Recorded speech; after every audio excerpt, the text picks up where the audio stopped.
demi pangkat dan jabatan, rela memberikan suap kepada rakyat demi apa? Tolong coblos saya nanti ketika pileg, ketika pilpres, ini dananya sekian, modal pemilu sekian, miliar-miliaran, triliun-triliunan untuk modal pemilu. Demi apa? Menyogok, menyumbat mulut-mulut rakyat. Dan kalaupun mereka terpilih jadi presiden, terpilih jadi menteri, terpilih jadi gubernur, nggak usah kaget masyarakat muslimin yang dirahmati Allah. Jadi nggak usah heran kalau ada orang zolim jadi pejabat, orang zolim jadi presiden, orang zolim jadi gubernur, jadi wali kota, jadi tentara, jadi polisi, koruptor, agen narkoba, membunuh nyawa orang tanpa merasa berdosa. Nggak perlu takut, masyarakat muslimin. Allah naikkan pangkat celakamu itu. Alhamdulillah, nahmaduhu wa nasta'inuhu wa nastaghfiruh. Wa na'udzu billahi min syururi anfusina wa min sayyiati a'malina. May yahdihillahu fala mudilla lahu wa may yudlilhu fala hadiyalah. Asyhadu an la ilaha illallah wahdahu la syarika lah. Wa asyhadu anna Muhammadan abduhu wa rasuluhu alladzi la nabiyya ba'da. Allahumma salli wa sallim ala nabiyyina Muhammad wa ala alihi wa sahbihi ajma'in. Qala Allah Ta'ala fil Qur'anil Karim, a'udzu billahi minasy syaithanir rajim. Ya ayuhan nasu taqu rabbakumul ladzi khalaqakum min nafsin wahidah wa khalaqa minha zawjaha wa batha minhuma rijalan katsiran wa nisaa. Wattaqullaha alladzi tasaaluna bihi wal arham innallaha kana 'alaikum raqiba. Wa qala ya ayyuhalladzina amanu taqullaha haqqa tuqatih wa la tamutunna illa wa antum muslimun. Amma ba'du ma'asyiral muslimin, usikum wa iyaya bitaqwallah faqad fazal muttaqun. Kama qala Allah Ta'ala, inna akramakum indallahi atqakum. Ma'asyiral muslimin, jamaah Jumat rahimakumullah. Bersyukur kita kehadirat Allah Subhanahu wa taala karena sampai detik ini Allah masih melimpahkan berbagai nikmatnya kepada kita sekalian. Terutama nikmat iman dan Islam, nikmat kesehatan dan kesempatan, hingga dari sekian banyak hamba Allah yang mengaku beriman. Dari sekian banyak hamba Allah yang mengaku beriman, Allah pilih kita di antara mereka yang meringankan langkah kakinya, menghadirkan ruh dan jasadnya, menyahut seruan Allah Subhanahu wa taala untuk menghidupkan hati demi meraih kebahagiaan dunia dan di akhirat. Salawat dan salam kita aturkan kepada junjungan kita Nabi besar Muhammad sallallahu alaihi wasallam, yang dengan diutusnya beliau menjadi rahmat bagi seluruh sekalian alam. Masyarakat muslimin, tema khutbah Jumat kita pada kesempatan kali ini membahas seputar wabah virus penyakit al-wahan yang merebak di tengah-tengah kaum muslimin. Dulu beberapa tahun yang lalu kita diguncangkan dengan wabah virus corona, hingga akhirnya masjid-masjid ditutup, bahkan pelaksanaan ibadah haji dan umroh pun ditiadakan. Begitu takutnya manusia menghadapi kematian. Namun anehnya, di masjid orang berjarak bermeter-meter, tetapi di pasar mereka tidak ada batasnya. Masyarakat muslimin rahmati oleh Allah, bagaimanapun kematian akan datang kepada kita, kena corona ataupun tidak. Namun kita melihat ketika corona terjadi, sungguh miris kita melihat orang-orang yang mati dikarenakan, mati dikarenakan, ya. Hingga akhirnya mereka tidak diselenggarakan sebagaimana fardu kifayah yang semestinya. Tidak dapat keluarga melepas kepergian saat sakaratul maut. Tidak dapat keluarga mungkin mencium dengan kasih sayang terakhir kalinya.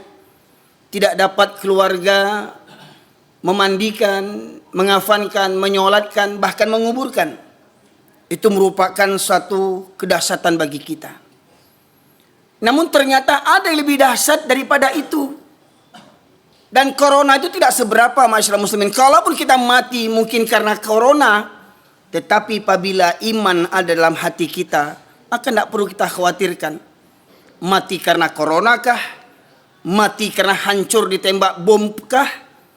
Mati berserakan-kah tubuh kita, isi perut kita? Itu tidak akan mengapa bagi orang yang beriman. Itu sangat kecil apabila iman, tauhid masih bersemayam dalam kolbu kita. Karena Rasulullah pernah bersabda, "Fa innallaha harrama 'alan nar man qala la ilaha illallah yabtaghi bidzalika wajhallah."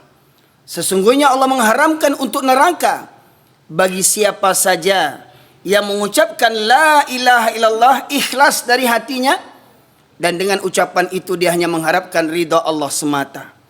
Bagaimanapun kematiannya, asalkan hakikat la ilaha illallah terpatri dalam jiwanya, maka sungguh Allah haramkan untuknya neraka. Sedetik pun tidak akan dijamah oleh neraka. Pertanyaannya, masyarakat muslimin, adakah kita benar mengucapkan kalimat la ilaha illallah? Tidak ada ilah Tuhan selain daripada Allah. Benarkah kita memilih Islam sebagai agama yang terbaik satu-satunya? Innad dina indallahil Islam. Sesungguhnya agama yang diterima oleh Allah hanyalah agama Islam. Benarkah kita mengucapkan ikrar raditu billahi rabba wa bil islami dina wa bi Muhammadin nabiyya wa rasula? Aku redha Allah sebagai Rabbku, Islam sebagai agamaku, Muhammad sebagai nabi dan Rasulullah. Maka daripada itu, masyarakat muslimin, dalam kesempatan kali ini saya sampaikan hadis Rasulullah SAW dari riwayat Thauban radhiyallahu anhu, di mana Rasulullah SAW bersabda, "Yushikul umamu an tada'a alaikum kama tada'al akalatu ila qas'atiha." Faqala qail wa min qillatin nahnu yawma idzin, qala bal antum katsir walakinnakum gutha'un ka gutha'is sail. Wala yanza'anna Allah min suduri aduikum mahabbata minkum wala yaqdhifanna Allah fi qulubikumul wahan. Faqala qail wa mal wahan ya Rasulullah? Hubbud dunya wa karahiyatul maut. Rawahu Abu Daud wa Imam Ahmad. Dalam riwayat ini Rasulullah bersabda, akan datang suatu zaman nanti kalian umat Islam akan diperebutkan seperti mana orang-orang lapar memperebutkan makanan. Makna yang tersirat di balik yang tersurat, diperebutkan seperti mana orang-orang lapar memperebutkan makanan, maknanya adalah mereka, kalian umat Islam akan diperangi oleh kalangan orang-orang yang membenci Islam, dari kalangan orang-orang kafir, orang-orang musyrik, dan orang-orang munafik. Seperti mana dalam kalimat takbir yang kita kumandangkan, walau karihal kafirun, walau karihal musyrikun, walau karihal munafikun. Sesungguhnya orang kafir, orang musyrik, bahkan orang munafik. Siapa orang munafik ini? Penampilannya Islam, KTP-nya Islam, tetapi hatinya busuk, lebih busuk daripada orang-orang kafir. Berada dalam barisan kita, berada dalam saf kita, penampilannya sama dengan kita, janggutnya panjang, jubahnya labuh, jidatnya hitam, tetapi mentalnya mental munafik, masyaallah muslimin. Sidang jamaah Jumat rahimakumullah. Dalam hadis ini Rasul menegaskan, akan datang nanti masanya kalian umat Islam akan diperangi seperti mana orang-orang lapar memperebutkan makanan, hingga Islam itu hancur berserakan menjadi serpihan-serpihan kecil. Lantas ada sahabat yang bertanya, apakah ketika itu jumlah umat Islam minoritas ya Rasulullah? Apakah ketika itu umat Islam jumlahnya sedikit? Bahkan kata Rasulullah, ketika itu kalian jumlahnya banyak, kalian jumlahnya mayoritas di negeri itu, tapi banyaknya kalian seperti buih di atas air. Nampaknya banyak, jumlahnya banyak, kuantitasnya banyak, tapi tak berkualitas, tak bermutu. Hanya bangga dengan mayoritas. Oh, kami umat yang mayoritas. Presiden kami Islam, wakil presiden kami Islam, menteri-menteri kami Islam, tentara-tentara banyak Islam, polisi banyak Islam, pemerintahan dipimpin oleh orang-orang Islam. Tapi pada hakikatnya mereka benci kepada Islam. Itulah orang-orang munafik, masyaallah muslimin. Negeri yang mayoritas muslim terbesar di dunia tapi bermental munafik. Jumlahnya banyak, tapi tak berkutik, diotak-atik oleh orang-orang kafir dan orang-orang munafik. Jumlahnya banyak, tapi tak berkutik, diotak-atik oleh orang-orang kafir dan orang-orang munafik. Kemudian Rasulullah menegaskan, jumlah kalian banyak ketika itu, tapi banyaknya akan seperti buih di atas air. Lantas Rasulullah melanjutkan, dan Allah cabut rasa takut musuh-musuh terhadap kalian. Kalimatnya, Allah cabut rasa takut musuh-musuh terhadap kalian. Karena pada hakikatnya, orang-orang kafir, orang-orang musyrik dan munafik, pada hakikatnya mereka lebih takut kepada manusia dibandingkan kepada Allah Subhanahu wa Ta'ala. Coba lihat betapa banyak bawahan takut dengan atasan, diperintah untuk berbuat zalim. Bawahan yang goblok ini mengerjakannya karena apa? Takut dipecat, takut tidak naik pangkat, takut dimutasi, takut anak bini tidak makan, takut hilang fasilitas negara yang selama ini dipakainya. Rumah dinas gratis, mobil gratis, segalanya gratis. Demi itu mereka mau taat kepada atasannya, tetapi mereka tak takut kepada Allah Subhanahu wa Ta'ala. Betapa banyak mental orang Islam seperti begitu hari ini, masyaallah muslimin. Tak tanggung penampilan gagah, perkasa, pangkat tinggi, ya, tetapi goblok. Karena apa? Karena takut dipecat sama atasan, takut tidak makan, takut miskin, takut mati kelaparan, tapi tidak takut kepada Allah Subhanahu wa Ta'ala. Jadi dalam penggalan hadis tadi, Allah cabut rasa takut musuh-musuh terhadap kalian. Jadi maknanya orang kafir yang segelintir itu, orang kafir yang sedikit itu, tidak merasa takut berada di tengah negeri yang penduduknya mayoritas Islam. Karena apa? Karena mayoritas umat Islam di negeri itu adalah orang-orang yang cinta dunia dan takut mati. Demi pangkat dan jabatan, rela memberikan suap kepada rakyat. Demi apa? Tolong coblos saya nanti ketika pileg, ketika pilpres. Ini dananya sekian, modal pemilu sekian, miliar-miliaran, triliun-triliunan untuk modal pemilu. Demi apa? Menyogok, menyumbat mulut-mulut rakyat. Dan kalaupun mereka terpilih jadi presiden, terpilih jadi menteri, terpilih jadi gubernur, nggak usah kaget, masyaallah muslimin yang dirahmati Allah. Allah menegaskan, falamma nasu ma dzukiru bi fatahna alaihim abwaaba kulli syai' hatta idza farihu bima utu akhadnahum baghtatan wa hum mublisun. Surat Al-An'am ayat 44. Dan ketika seseorang itu mendurhakai ayat-ayat Allah, ketika mereka mendustakan ayat-ayat Allah, tidak takut, tidak tahu mana yang halal, mana yang haram jadi halal, yang halal jadi haram, takut kepada manusia dibandingkan takut kepada Allah. Orang yang begini, kata Allah, maka akan kami bukakan pintu-pintu kesenangan.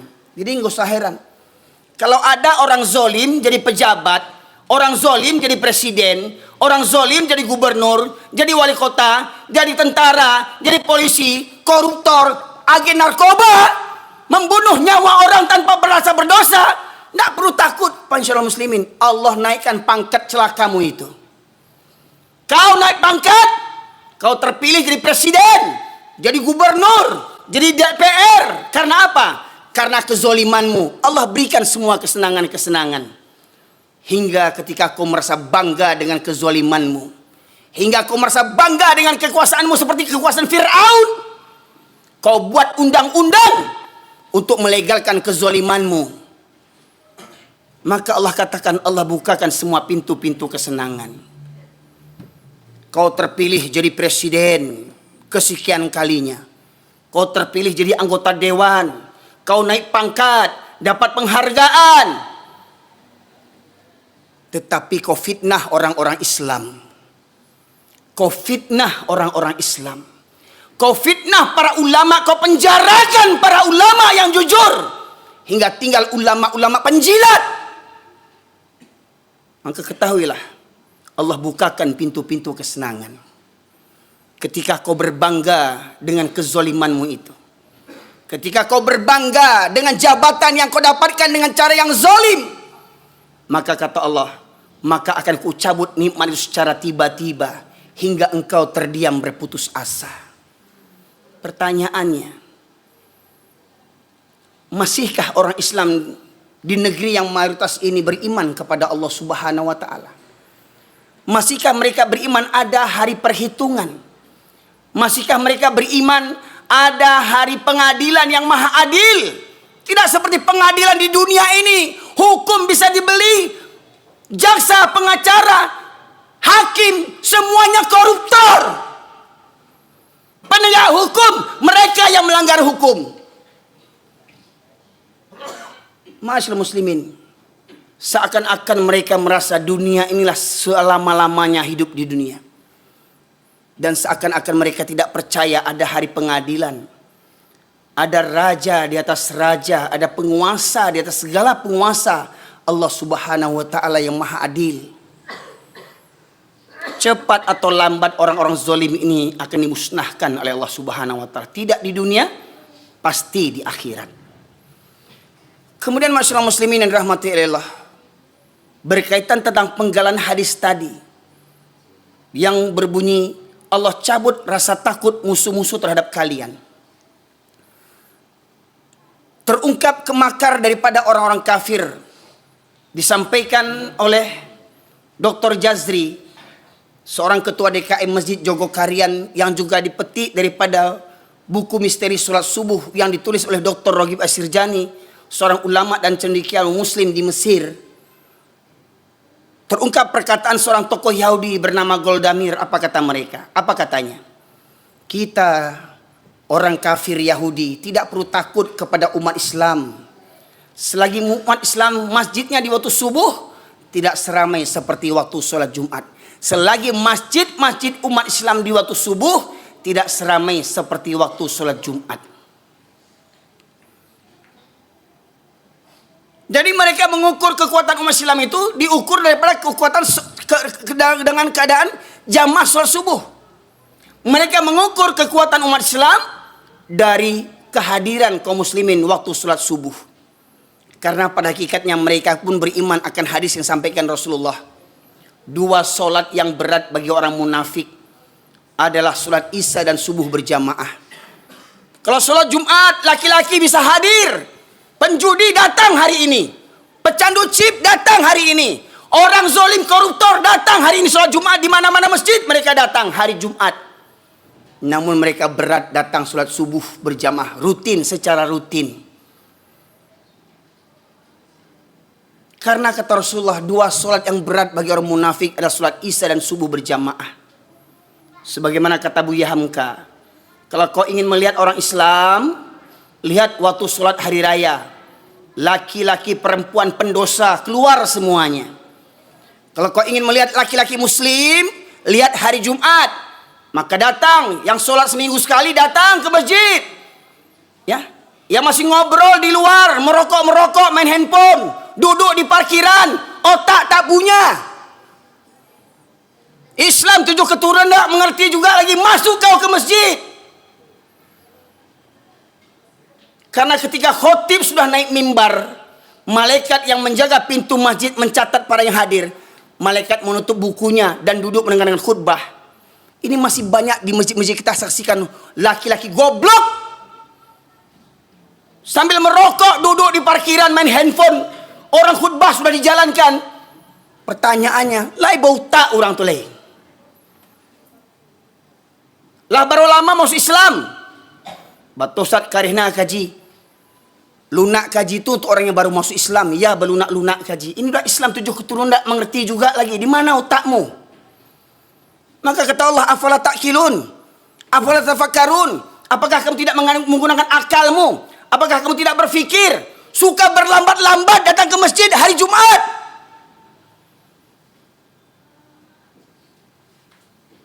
Jumlah banyak, tapi bagaikan buih. Bahkan kita melihat masih ada orang Islam yang sekeluyuran bawa angkot, bawa mobil, bawa motor kemana-mana, sementara sholat Jumat sudah ditegakkan, khutbah sudah dijalankan. Bagaimana mungkin ada orang Islam 7 keturunan sholat seminggu sekali, kalau hari Jumat tidak sholat dia? Coba bayangkan. Oh kareh benar kaji kau, utak awak tu yang kareh, hati awak tu yang kareh. Kata Allah, khatamallahu ala qulubihim wa ala sam'ihim wa ala absarihim risyawatun walahum adzabun azim. Allah kunci mati hatinya, pendengarannya dan penglihatannya, baginya azab yang pedih. Juga Allah menegaskan kepada orang-orang yang tidak tergerak hatinya ketika Allah memanggil dengan kumandang azan. Di masa sahabat ada namanya Abdullah bin Ummi Maktum. Menghadap Rasulullah, dia berkata, "Ya Rasulullah, engkau tahu aku ini orang tua yang buta." Abdullah bin Ummi Maktum, orang tua lagi buta. "Aku tinggal sebatang kara, rumah jauh dari masjid. Dari rumah menuju ke masjid jalan berliku-liku dan banyak binatang berbisa. Ada 6 kendalanya. Yang pertama, dia buta. Yang kedua, tua. Yang ketiga, tinggal sebatang kara. Yang keempat, rumah jauh dari masjid. Yang kelima, jalan berliku-liku. Yang keenam, banyak binatang berbisa di perjalanan." Meminta menghadap kepada Rasulullah, "Ya Rasulullah, bolehkah aku sholat di rumahku?" Apa kata Rasulullah? "Apakah engkau mendengar seruan azan?" "Dengar ya Rasulullah." "Maka tidak ada keringanan bagimu untuk sholat di rumahmu." Orang tua buta tak dapat keringanan sholat di rumah.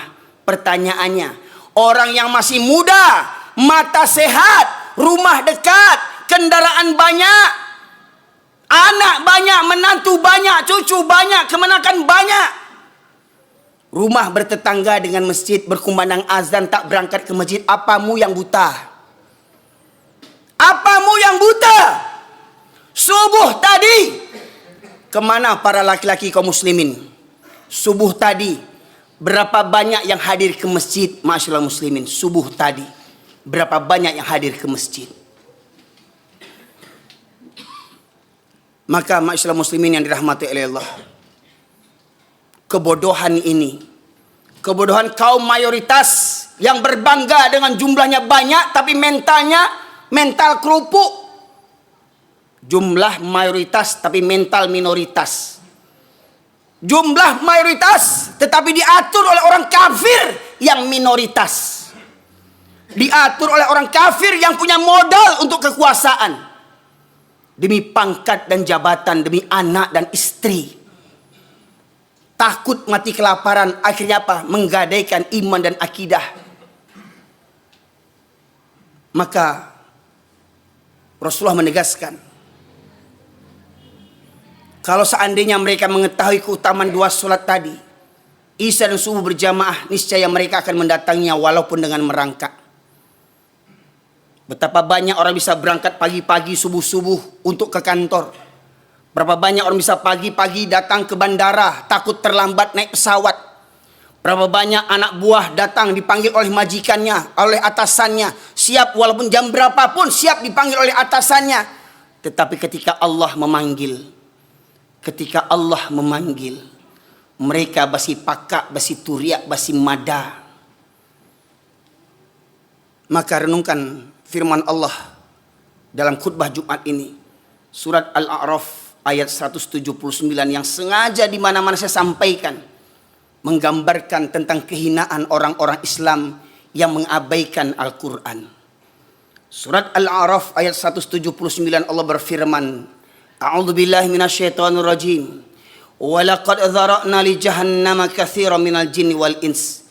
Lahum qulubun la yafqahuna biha, wa lahum a'yunun la yubsiruna biha, wa lahum adhanun la yasma'una biha. Ulaika kal an'am bal hum adall. Ulaika humul ghafilun." Dan sungguh akan kami penuhkan neraka jahanam banyak dari kalangan jin dan manusia. Mereka yang memiliki hati tetapi tidak digunakan untuk merenungkan ayat-ayat Allah. Mereka memiliki hati, tidak ada rasa takut kepada Allah. Mereka memiliki hati, tak ada rasa tunduk patuh kepada Allah. Mereka memiliki hati, tak ada rasa cinta kepada Allah.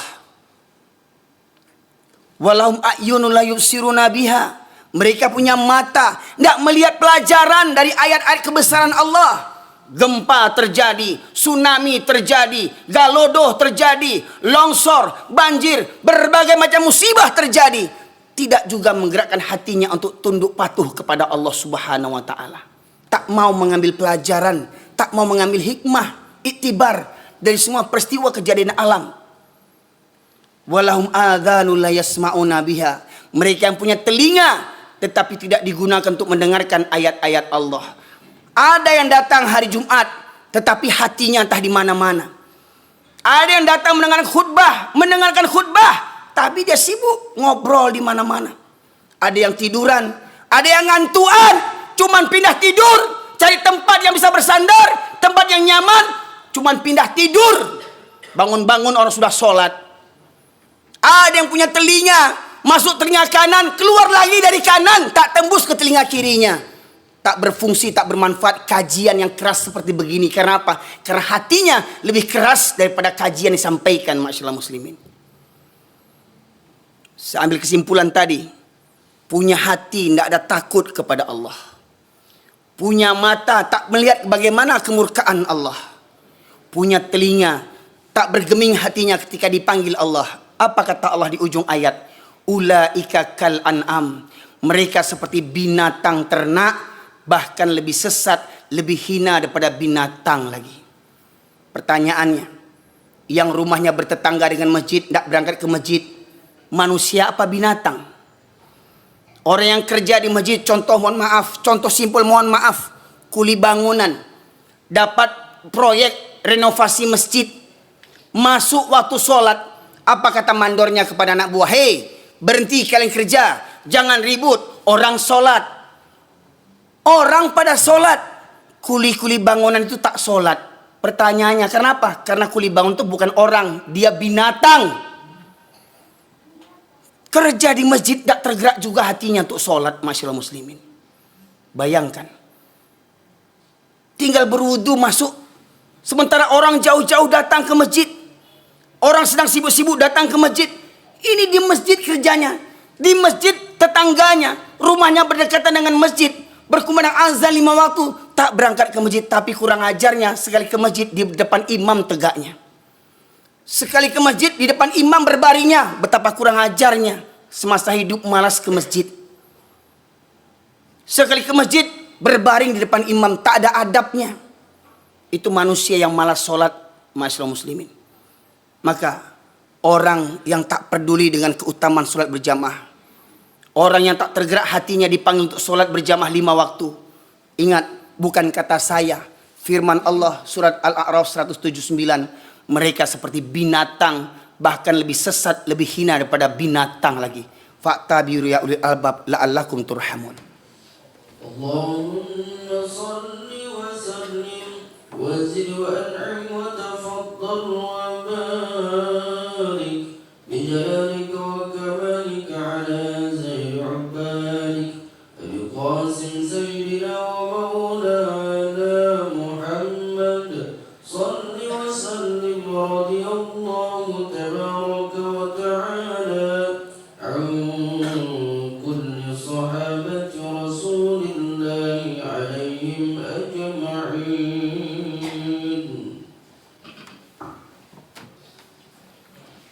Alhamdulillah, nahmaduhu wa nasta'inuhu wa nastaghfiruh wa na'udzu billahi min syururi anfusina wa min sayyiati a'malina. Man yahdihillahu fala mudilla lahu wa ma yudlilhu fala hadiyalah. Asyhadu an la ilaha illallah wahdahu la syarika lah wa asyhadu anna Muhammadan abduhu wa rasuluhu alladzi la nabiyya ba'dah. Allahumma salli wa sallim ala nabiyyina Muhammad wa ala alihi wa sahbihi ajma'in. Masyaallah muslimin, sidang jemaah Jumat rahimakumullah. Dalam khutbah Jumat yang kedua ini saya sampaikan perkara-perkara yang menjadi Tuhan bagi manusia. Ada orang yang bisa mengucapkan la ilaha illallah berpuluh kali, beratus kali, beribu kali, bahkan berjuta kali. Tetapi di luar kalimat itu mereka masih bertuhankan kepada selain Allah. Di antaranya Allah sebutkan dalam surat At-Taubah, Surat yang ke-9 ayat 24 Allah berfirman, A'udzubillahi minasyaitonirrajim. Qul in kana aba'ukum wa abna'ukum wa ikhwanukum wa azwajukum wa ashiratukum wa amwalun iktaraftumuha wa tijaratan takhshawna kasadaha wa masakina tardawnaha ahabba ilaikum minallahi wa rasulih wa jihadin fi sabilih fatarabbasu hatta ya'ti Allah bi amrih innallaha la yahdil qaumal fasikin. Katakanlah, jika bapak-bapakmu atau orang tuamu, anak-anakmu, saudara-saudara kakak beradikmu, istri-istrimu atau para suami, sanak familimu, harta kekayaan yang kamu cari, yang kamu kumpulkan, yang kamu bangga-banggakan, pekerjaan, sawah ladang, kedaimu, tokomu, pangkat dan jabatanmu, dan rumah tempat tinggalmu yang kamu cintai. 8 perkara ingat. Orang tua, anak, saudara, istri, sanak famili, harta, pekerjaan, rumah tempat tinggal yang kamu cintai. Ahabba ilaikum minallah wa rasulih wa jihadin fi sabilih. Apabila lebih engkau cintai daripada Allah dan Rasul dan berjihad di jalannya, maka 8 perkara tadi telah menjadi Tuhan selain daripada Allah Subhanahu wa taala. Pertanyaannya, apa yang menghalangi seorang laki-laki yang mengaku beriman, Islam 7 keturunan, KTP-nya Islam, tapi malas salat berjamaah? Apa alasannya? Tak ada alasan kecuali 8 perkara tadi ini. Bahkan ada yang rajin sholat, tapi lebih senang sholat di rumah. Maka mereka bertuhankan kepada rumahnya, bangga dengan rumah yang dibangunnya. Tetapi mereka tidak memuliakan rumah-rumah Allah Subhanahu wa ta'ala. 8 perkara boleh dicintai, tetapi jangan melebihi cinta kita kepada Allah dan Rasulnya, serta berjihad di jalannya. Innallaha malaikatahu yusalluna 'alan nabi. Ya ayyuhalladzina amanu shallu wassallimu taslima. Allahumma fil muslimin wal muslimat wal mu'minina wal mu'minat al ahya'i min wal amwat innaka qadiyal hajat. Rabbana zalamna anfusana wa illam taghfir lana wa tarhamna lanakunanna minal khasirin. Rabbana la tuzigh qulubana ba'da idh hadaitana wa hab lana min ladunka rahmah innaka antal wahhab. Allahumma arinal haqqa haqqan warzuqna ittiba'ah wa arinal batila batila warzuqna ijtinabah. Rabbana ighfir lana wa liwalidayna warhamhuma kama rabbayana shaghira. Rabbana hab lana min azwajina wa dhurriyyatina qurrata a'yun waj'alna lil muttaqina imama. Allahumma ansuril muslimin wal mujahidin fi Filistin. Allahumma ansuril muslimin wal mujahidin fi Filistin.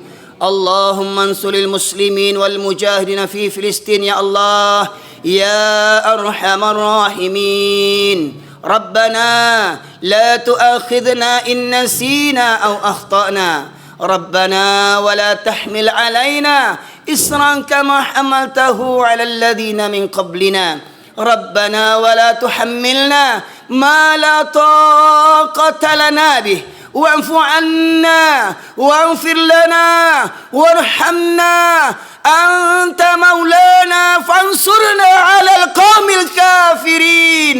ربنا آتنا في الدنيا حسنة وفي الآخرة حسنة وقنا عذاب النار.